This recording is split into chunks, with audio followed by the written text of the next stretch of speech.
Who's to blame for the Lakers' collapse? They're 5.5 out of a playoff spot. Alan, you're first.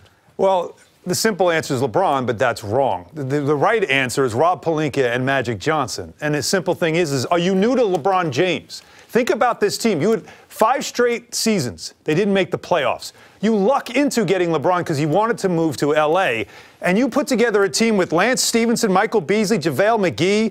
You don't help develop the young players at all, and then you screw up the Anthony Davis thing. It's all on them. You can't blame LeBron. It's one player who you need to learn how to build around. You blame James because he's blaming everyone else but himself. It's all on him. That team was better last year than they were this year. They bring one of the best players into the NBA, and he gets hurt halfway through the season. He's creating turmoil in the locker room. His agent, Rich Paul, is getting other GMs fired. He's trying to run the league. He's trying to become an owner before putting the ball in the basket and making his team better. LeBron has gone out to La La Land, and he's lost his mind. It's all on LeBron, in my mind. Your former teammate who had his team trade for you because he needed better veterans around him. I keep it real. Okay. I'm sorry. I love the guy. No. I love the guy. My point is that you forgot why you were there this year. I don't know what happened 10 years later. I don't know what he's doing. You're going to get called for delay a game. Wally wins that. Stop it. See again. Topic once 2. Again.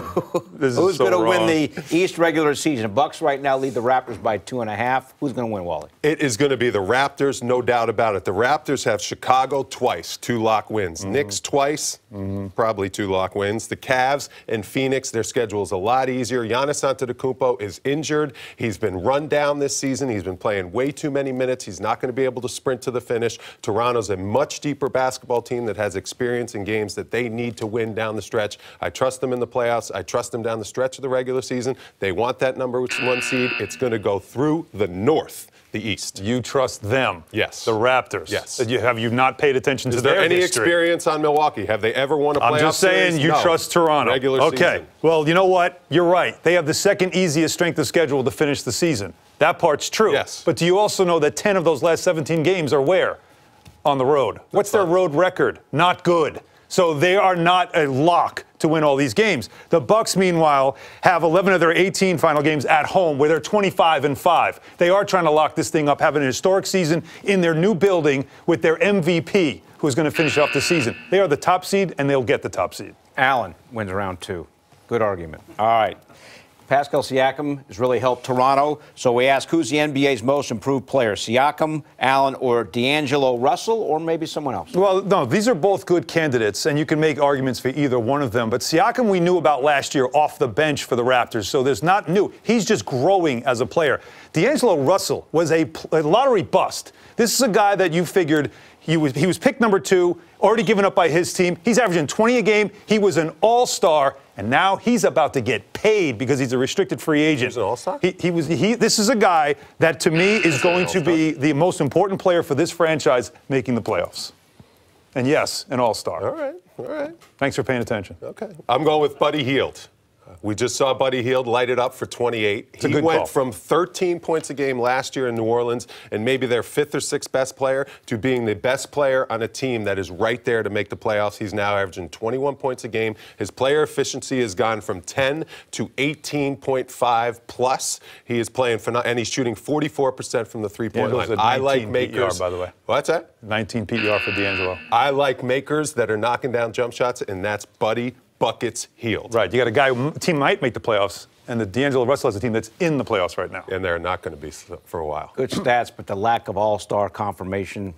The point goes taking you down, Buddy. Now, he's a late addition. Wally's been all over the Celtics. Yes, okay, yes. They did beat the Warriors last night, but what about Boston, Wally, come playoff time? They are going to be fine. You watch. They are going to flip the switch because they're getting healthy at the right time. They can elevate their game to where no other team can elevate their game. They have experienced players that have won playoff series. They have a guy that is leading their team that has won an NBA championship. They were in the Eastern Conference Finals last year, up 3-2 against LeBron James and the Cavs, and they unfortunately gave that away. They are going to be fine come playoff time. That locker room is going to unite.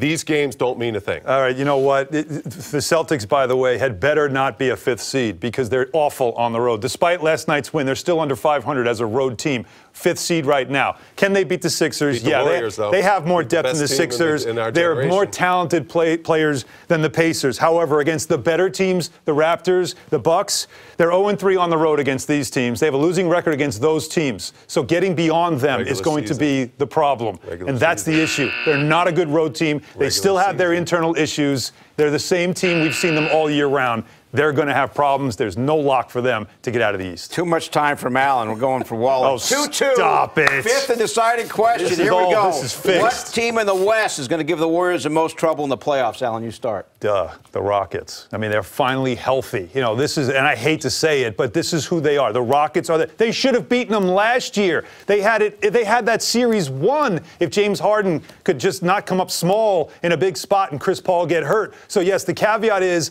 can they stay healthy? But they finally are. Clint Capella back. CP3 back. Harden as well. Those three together, when they're in the game together with the Rockets, they're 20-9. They're a much different team. They got tougher as well. They're the biggest threat to the Warriors. They are the biggest threat, and it's because of matchups. And matchups are all that matter in the playoffs. So let's go over the matchups. Who's going to guard Kevin Durant and shut him down? PJ Tucker, maybe the best guy to shut him down. Who's going to dominate?